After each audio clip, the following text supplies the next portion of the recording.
జై తెలంగాణ. వాస్తవానికి 1952లో ముల్కీ ఉద్యమం మన ముచ్చర్ల సత్యనారాయణ గారు ఆ రోజు ఆయన స్టూడెంట్ దశలో ఇంటర్మీడియట్ దశలో భూమిపుత్రులకి ఉద్యోగాలు కావాలి, భూమిపుత్రులకి న్యాయం జరగాలని మొదలుపెట్టిన ఉద్యమమే ఆ రోజు ఇడ్లీ సాంబార్ గోబ్యాక్ ఉద్యమం కావచ్చు. ముచ్చర్ల సత్యనారాయణ గారి పుత్రుడు మన సంగంరెడ్డి సత్యనారాయణ, మన పృథ్వన్న, జిలకల శ్రీనివాస్ గారు, నందిని సిద్ధారెడ్డి గారు, హరగోపాల్ గారు, ఇంతమంది పెద్దల సమక్షంలో రాఘవాచారి గారు మాట్లాడిన దాన్ని విశ్లేషిద్దాం. నేను రాజకీయాల జోలికి పోకుండా నాకు కూడా ఒక చిన్న వ్యాపారం ఉంది. ఉద్యమంలో ఉంటూ ఫుల్ టైం ఏ జాబ్ చేసినా కూడా రిజైన్ చేయాలి కాబట్టి మాకు కూడా బట్టల షాప్ ఉండే. నా అనుభవాన్ని ఎకనామికల్ పర్స్పెక్టివ్లో మీకు చెప్తున్నా. పొద్దున్నే మా బర్కత్పురాలో ఎటు చూసినా కూడా మార్వాడీలు, జైన్లు మొత్తం ఉంటారు. అసలు తెలంగాణ అంటేనే పృథ్వన నిన్న ఒక పాట పాడుతూ చెప్పిండు, తెలుగు, ఉర్దూ, కన్నడ, మరాఠీ. 1948కి ముందు మనం ప్రత్యేక దేశంగా ఉండే, మనకు ఒక కల్చర్ ఉండే. మనం 75 సంవత్సరాలే అయింది భారతదేశంలో కలిసి. మన భారత మాత పేరుతో, భారత రాజ్యాంగం పేరుతో, భారతదేశ ప్రవేశిక పీఠికలో భారతదేశ ప్రజలమైన మేము మాకుగా సమర్పించుకుంటున్న ఈ రాజ్యాంగంలో స్వేచ్ఛ, సమానత్వము, స్వాతంత్రము, రాజకీయ, ఆర్థిక స్వాతంత్రం అంటారు.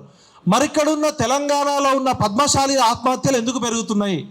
ఇవాళ టెక్స్టైల్లో నానో టెక్నాలజీ అంటే బ్రిటిష్ యువరానికి, బ్రిటిష్ రానికి కూడా అగ్గిపెట్టెలో చీర తయారు చేసిన నైపుణ్యం ఉన్న తెలంగాణ పద్మశాలీల ఆత్మహత్యలు ఎందుకు జరుగుతున్నాయి? ఇవాళ బొంబాయికి, బొగ్గుబాయికి, దుబాయ్కి వలసలు పోతున్న పాలమూరు కార్మికుల వలసలు ఎందుకు ఆగిపోలేదు? తెలంగాణ ఉద్యమం పేరుతో కేసీఆర్ గారికి చంద్రబాబు నాయుడు పై చంద్రశేఖరరావు వచ్చిండు, చంద్రశేఖరరావు పై రేవంత్ రెడ్డి వచ్చిండు. కానీ తమిళనాడులో ఎందుకు ఈ మార్వడీల మాఫియా నడవట్లేదు అంటే కామరాజు నాడారు గారు ఒక ఫార్ములా కనిపెట్టారు. ఇక్కడ ద్రవిడుల మూమెంట్ గట్టిగా ఉంది, ఈ ఉత్తరాది నుంచి వచ్చే వ్యాపారాన్ని మేము తట్టుకోలేమని చెప్పి కామరాజు నాడారు గారు ఒక సూత్రం చెప్పారు. ఆయన ఏం చెప్పారంటే ఏ వ్యాపారం చేయడానికైనా ల్యాండు, లేబరు, ముడి సరుకు, మూలధనం అనేది చాలా కీలకము. ఇవాళ నార్త్ ఇండియా వాళ్ళు 60వ దశాబ్దం నుంచే గుజరాతీలు, రాజస్థాన్లో ఎడారులు ఉంటాయి.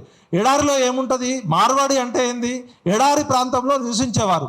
ఎడారి ప్రాంతంలో నివసించే వారికి దప్పిక ఎక్కువ, ఆకలి ఎక్కువ. ఎందుకంటే వాళ్ళ దగ్గర పంటలు పండవు, నీళ్లు దొరకవు.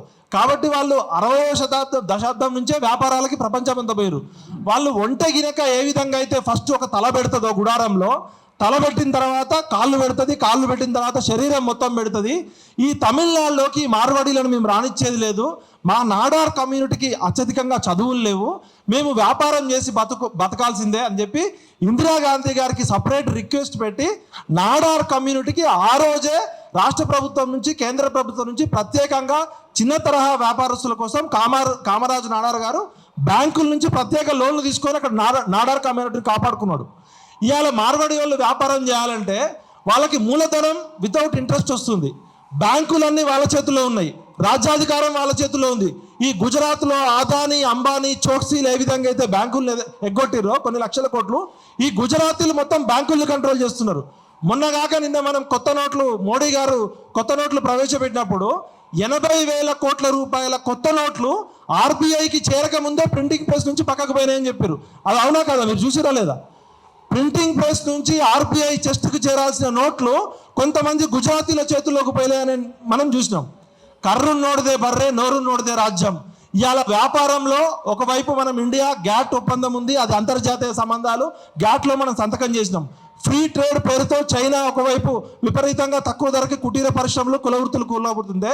ఇవాళ రాజస్థాన్లు, గుజరాత్లు, ఇవాళ బర్కత్పురాలో కిరాణా షాప్కు మీరు వెళ్తే కిరాణా షాప్, కోమటోళ్ళ కిరాణా షాప్ ఉంటుంది, మరవడోళ్ళ కిరాణా షాప్ ఉంటుంది. ఆశ్వీరాద్ అనే గోధుమ పిండి మన కోమటోళ్ళ కిరాణా షాప్లో 63 రూపాయలు. వాళ్ళు 63 రూపాయలకు హోల్సేల్గా కొని 67 రూపాయలకు అమ్ముతారు, కొంతమంది 70 రూపాయలకు అమ్ముతారు. వాళ్ళు కొన్నదే 63 రూపాయలు. అదే మార్వాడి షాప్కి వెళ్తే 60 రూపాయలకు అమ్ముతారు. ఎట్లా అమ్ముతున్నారు? అదే ఆశీర్వాద్ పిండి, అదే బ్రాండు, అదే. ఎట్లా అమ్ముతున్నారు అంటే వాళ్ళకి పెట్టుబడి లేకుండా, వాళ్ళకి వడ్డీలు లేకుండా పెట్టుబడి వస్తుంది. మ్యానుఫ్యాక్చరర్ వాళ్ళే, డిస్ట్రిబ్యూటర్ వాళ్ళే, రిటైలర్ వాళ్ళే. వాళ్ళది ఒక సిండికేట్ లాగా ఉంది.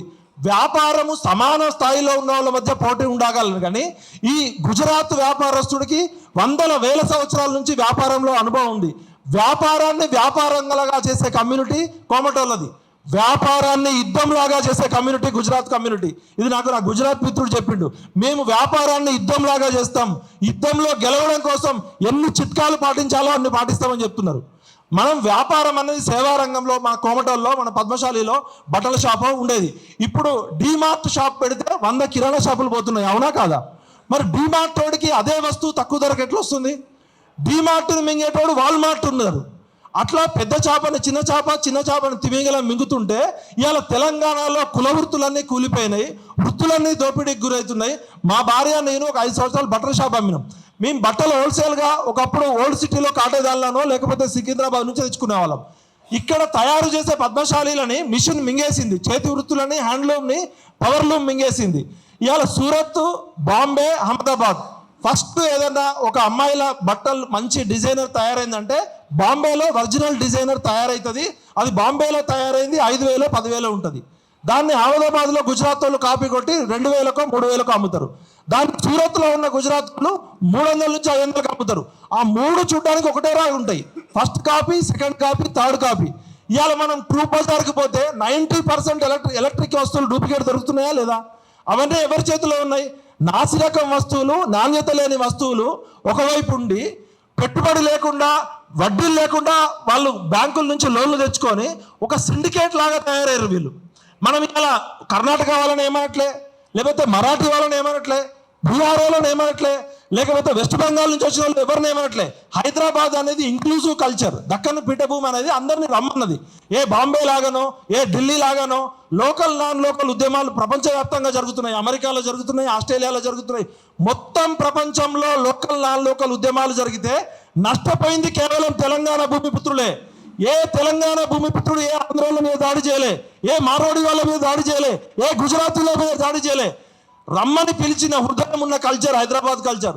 ఇసంటికి రమ్మంటే ఇల్లంతా నాదే అని చెప్పి ఒక వంట తలబెట్టినట్టు, వంట తలబెట్టింది, కాళ్ళు పెట్టింది, చేతులు పెట్టింది, మొత్తం వంట గుడారానే మింగేసినట్టు ఇవాళ కేవలం మార్వాడీల గురించే ఇవాళ చర్చ ఎందుకు జరుగుతుందంటే వాళ్ళకి ప్రభుత్వం అండదండలు ఉన్నాయి. అంబానీ, ఆదాని అండదండలు ఏ విధంగా ఉన్నాయో బ్యాంకింగ్ సిస్టమ్ మొత్తం వాళ్ళ చేతిలో ఉంది. ఇవాళ రాజకీయ పార్టీ వాళ్ళు చెప్పినట్టు ఉంటుంది. ఇవాళ స్థానిక సంస్థల్లో స్థానిక ప్రజల మెప్పు పొందాల్సిన రాజకీయ నాయకులు మార్వాడీలు ఇచ్చే చందాలకు అలవాటు పడి ధనం మూలం ఇదం జగత్, ధనం ఉన్నవాడు రకరకాలుగా పతనం చేస్తాడు. వాడు డైరెక్ట్ కత్తిపెట్టి మర్ర చేయడు.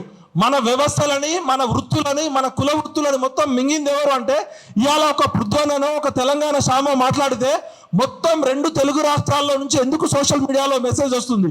ఇవాళ మనం ఇక్కడ మీటింగ్ పెట్టుకుంటే పొద్దుటూరులో, అనంతపురంలో, కడపలో, విజయవాడలో, వరంగల్లో ఉన్న అన్ని రకాల కుల వృత్తులు ఎందుకు బాధపడుతున్నాయంటే కుల వృత్తులు నాశనం అయిపోతున్నాయి. ఒకవైపు గ్లోబలైజేషన్ పేరుతో గ్యాప్లోకి మనం ఎంటర్ అయినాం, దాన్ని మనం ఏం చేయలేం. కానీ ఈ మాఫియా ఎవరి చేతిలో ఉంది? వాడికి అన్ని ఫ్రీగానే వస్తున్నాయి. మ్యానుఫ్యాక్చరర్ వాడే, డిస్ట్రిబ్యూటర్ వాడే, రిటైలర్ వాడే. మార్వాడీలు ఈ తెలంగాణ గడ్డ మీద ఏ విధంగా వచ్చిరంటే ఫస్ట్ మేము హోల్సేల్ వ్యాపారం చేస్తాం, మీరు అహ్మదాబాద్కో, బాంబేకో, సూరత్కో పోయి మీరు కొనలేరు, రిటైల్ షాపులకి తక్కువ రేటుకి మేము సప్లై చేస్తాం, మీకు ట్రాన్స్పోర్ట్ ఖర్చు తగ్గుతుంది, ట్యాక్సులు తగ్గుతాయి అని చెప్పి ఫస్ట్ హోల్సేల్ వ్యాపారంలోకి వచ్చారు. హోల్సేల్ వ్యాపారం పోయి రిటైల్ వ్యాపారం వచ్చింది. ఇవాళ హైదరాబాద్లో ఏ మార్కెట్ అయినా తీసుకోండి, ట్రూప్ బజార్ కానీ, బేగం బజార్ కానీ, ఇట్లా చెప్పుకుంటూ పోతే అన్ని బజార్లు వాళ్ళ చేతుల్లోకి వెళ్ళిపోయినాయి. ఇవాళ మార్వాడీలు మండలాల్లోకి వచ్చారు, గ్రామాల్లోకి కూడా వచ్చారు. ఎందుకు మన కోమటోళ్ళు, మన పద్మశాలీలు, మన కుల వృత్తులు వాళ్ళతో పోటీ పడలేకపోతున్నారు అంటే మిషనరీ వాళ్ళ చేతుల్లో ఉంది, మూలధనం వాళ్ళ చేతుల్లో ఉంది, ముడి సరుకు వాళ్ళ చేతుల్లో ఉంది, ప్రభుత్వం వాళ్ళ చేతుల్లో ఉంది. ఏ వ్యాపారానికైనా ల్యాండ్, లేబరు, క్యాపిటల్ అనేది ఇంపార్టెంట్. ల్యాండ్ మనది, పవర్ మనం ఇస్తున్నాము, సబ్సిడీలు కట్టి ట్యాక్సులు కట్టకుండా వాళ్ళకి కొడుతున్నారు. ఇవాళ జీరో దందా చేస్తున్నది ఎవరంటే దేశం మొత్తంలో ఎవరు పేరు చెప్తారు? మనం కర్ణాటక వాళ్ళ పేరు చెప్పట్లే, బీహార్ వాళ్ళ పేరు చెప్పట్లే, వెస్ట్ బెంగాల్ వాళ్ళ పేరు చెప్పట్లే, లేకపోతే ఎవరు పేరు చెప్పట్లే. అది ఓపెన్ సీక్రెట్. ఇవాళ మనం ఎక్కడైనా కూడా బిల్లు లేకుండా ఇవాళ మనం ఇందాక గోకుల్ చాటుకు పోతే ఇప్పటికీ కూడా వాడు ఆన్లైన్ ట్రాన్సాక్షన్ తీసుకోడు. చాలా చోట్ల ఈ వ్యాపారస్తులు ఆన్లైన్ ట్రాన్సాక్షన్ చేయమని బహిరంగంగా చెప్తారు. ఇప్పటికీ కూడా కోటిలో పోతే బట్టల వ్యాపారస్తులు అందరూ కూడా జీరో దందా, హవాలా దందా తోటి ఇక్కడ వాడు ఒక చిట్టి రాసిస్తాడు, వాడు అహ్మదాబాద్లో డబ్బులు ఇస్తాడు. ఒకవైపు మోడీ గారేమో విశ్వకర్మలు బాగుండాలి, కుల వృత్తులు బాగుండాలి, ఇది 20 లక్షల కోట్ల ప్యాకేజ్ తీసుకొచ్చామని చెప్పారు కరోనా తర్వాత. మరి 20 లక్షల కోట్లు ఎవరి చేతిలోకి పోయింది? ఏ విశ్వకర్మలు బాగుపడ్డారు? ఏ కుల వృత్తులు ఆదుకున్నారు మీరు? ఒకవైపు చెప్పేదేమో రాజ్యాంగం అందరికీ సమానం అని చెప్తారు, కానీ ఇక్కడ సమాన అవకాశాలు దొరుకుతున్నాయా? తెలంగాణలో ఉన్న కుల వృత్తులకి బ్యాంకులు లోన్లు ఇస్తున్నాయా? ఇలా 100 కోట్ల, 1000 కోట్ల, లక్షల కోట్లు ఎగ్గొట్టింది ఎవరు? కాబట్టి సార్ ఏమంటుండు, ఆంధ్ర బ్యాంకు పోయింది, పంజాబ్ బ్యాంకు పోయింది, అన్ని మన బ్యాంకులు కూడా పోతున్నాయి. అంటే కర్రు నోడిదే బర్రె, నోరు నోడిదే రాజ్యం. వాళ్ళు యుద్ధాలు చేయరు, వ్యాపారాన్నే యుద్ధంగా చేస్తున్నారు. మన చేనేతలు ఎందుకు ఆత్మహత్యలు చేసుకున్నారు? చేనేతలు ఆత్మహత్యలు చేసుకోవడానికి కారణం సూరత్లో ఉన్న ఇండస్ట్రీస్, అహ్మదాబాద్లో ఉన్న ఇండస్ట్రీస్ కారణం కాదా? మన హ్యాండ్లూమ్స్ అన్న ఇప్పుడు ఒక చీర తయారు చేయాలంటే 3 రోజులు కష్టపడతాడు. పవర్ లూమ్లో 3 నిమిషాల్లో 3 లక్షల చీరలు తయారు చేస్తున్నాడు. వాడితో ఎట్లా పోటీ పడతాం? తెలంగాణ ఉద్యమ సమయంలో రాజకీయ నాయకులకు ఉద్యోగాలు వచ్చినాయి, కానీ తెలంగాణ భూమిపుత్రులకి, మరి ఇక్కడ ఉన్న స్థానిక వ్యాపారస్తులకి ఏ విధంగా కాపాడుకోవాలి? ఒక కామరాజు నాడార్ లాగా, ఒక తమిళనాడు లాగా స్థానిక వ్యాపారస్తులను కాపాడుకోవడానికి మన లోకల్ ఛాంబర్ ఆఫ్ కామర్స్ ఎవరి చేతిలో ఉంది? జనరల్గా ఏ ప్రభుత్వమైనా ఆ స్థానికంగా వ్యాపారస్తులు చేసే chamber of commerce, trade associations ఎవరి చేతిలో ఉన్నాయి? ఇవాళ తెలంగాణ ఆంధ్ర 2 రాష్ట్రాల ఛాంబర్ ఆఫ్ కామర్స్ కూడా మారోడీల చేతిలోనే ఉంది. అంటే ఎవడు డబ్బు ఉంటే వాడు పెత్తనం చేస్తున్నాడు. డబ్బున్నోడికి మదం ఉంటుంది, అధికారం ఉంటుంది, పెత్తనం ఉంటుంది.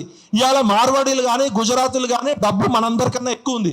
వాళ్ళు ప్రభుత్వాలను శాసిస్తున్నారు, రాజకీయ పార్టీలకి చందాలు ఇస్తున్నారు. పోలీస్ స్టేషన్లో కూడా మన దళితుల మీద దాడి చేసిర్రు, మన యాదవుల మీద దాడి చేసిర్రు, మన ముదిరాజుల మీద దాడి చేసిర్రు. ఇంతవరకు వాళ్ళని కేసులు పెట్టి బొక్కలో ఎందుకు వేయలేదంటే పోలీస్ స్టేషన్లో వాళ్ళే డబ్బులు ఇస్తున్నారు, చందాలు, లంచాలు. రాజకీయ నాయకులకి చందాలు ఇస్తున్నారు. కాబట్టి డబ్బున్నోడికి ఆటోమేటిక్గా అహంకారం ఉంటుంది, డబ్బున్నోడు ఆధిపత్యం చేస్తాడు.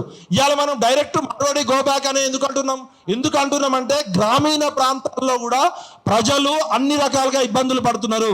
ఇవాళ గప్చుప్ బండి దగ్గర నుంచి, సమోసా బండి దగ్గర నుంచి, కట్లెట్ బండి దగ్గర నుంచి, ఐస్ క్రీమ్ బండి దగ్గర నుంచి ఏది చూసినా కూడా మన ఆహారపు అలవాట్లు మారిపోయినాయి. ఎందుకంటే అన్ని రకాలుగా గప్చుప్గా చేస్తున్నారు. ఇవాళ మన పృథ్వన్న చెప్పినట్టు కొండ చిలువ మేకపిల్లని ఎట్లా మింగిందో, ఎట్లా చుట్టుకుందో, ఇవాళ మన ఆర్థిక వ్యవస్థలు, కుల వృత్తులు, ఉపాధి, కుటీర పరిశ్రమలు అన్నీ కూడా పోతున్నాయి. ఒకవైపు చైనా నుంచి వచ్చి పడుతున్న మాలు, ఇంకోవైపు నకిలీ సరుకులు. ఫార్మసీ రంగంలో కూడా డూప్లికేట్ ట్యాబ్లెట్లు పట్టుకుంటే 10 మందిలో 9 మంది వాళ్ళే ఉంటున్నారు. ఇవాళ నకిలీ వస్తువులు, నాసిరకం వస్తువులు ఏది పట్టుకున్నా వాళ్ళే ఉంటున్నారు. ఆఖరికి మొన్న అల్లం వెల్లుల్లి పేస్ట్లో కూడా 90% కేసులు పెడితే వాళ్ళే ఉన్నాయి. అంటే ఆరోగ్యం ఖరాబ్ అవుతుంది, మనం వేసుకునే ఆభరణాలు కల్తీ అవుతున్నాయి. కాబట్టి ప్రభుత్వాలైనా రాజకీయ పార్టీలైనా తెలంగాణ భూమిపుత్రుల ఇంట్రెస్ట్ కాపాడకపోతే తెలంగాణ భూమిపుత్రులైనా పెడతాం. శివసేన ఎందుకు వచ్చింది ఆ రోజు? గుజరాత్లో దోపిడి తట్టుకోలేకనే కదా మహారాష్ట్రలో శివసేన వచ్చింది.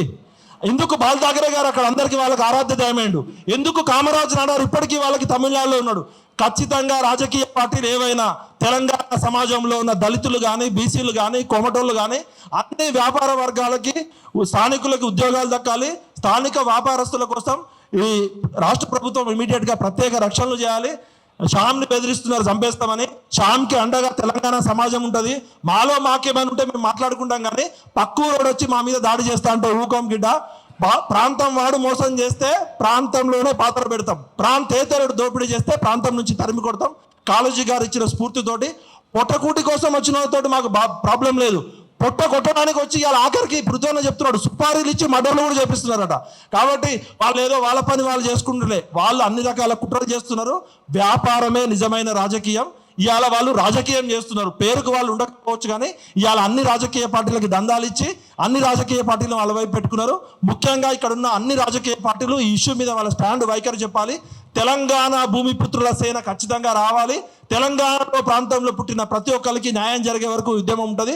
ముఖ్యంగా మా దళితుల్ని బెదిరిస్తున్నారు, వాళ్ళకి అండగా మొత్తం తెలంగాణ సమాజం మేము ఉంటుందని చెప్తూ జై తెలంగాణ, జై తెలంగాణ భూమిపుత్రుల సేన.